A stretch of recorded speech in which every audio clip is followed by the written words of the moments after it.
Hi! In front of me is NOKIA G11 and today I would like to show you how you can use voice recorder on this device. Firstly, you need to access Recorder app. If you don't have it, click on Play Store.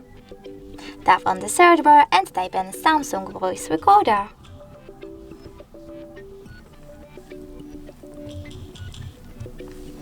Then install this free app from this developer and click on Open.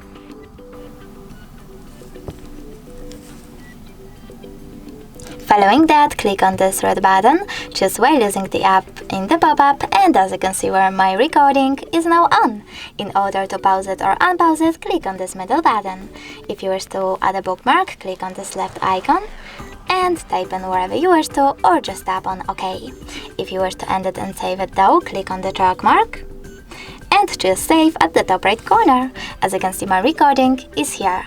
If you wish to rename it, you can do that by clicking on those three dots over here, selecting Rename, entering wherever you wish to. I will go with some gibberish and tapping on OK. If you wish to play it, click on it. If you wish to delete it though, just hold it, tap on this bin icon over here at the top right corner and confirm your choice in the pop-up. Thanks so much for watching. If you enjoyed this video, leave a like, comment and subscribe. Bye!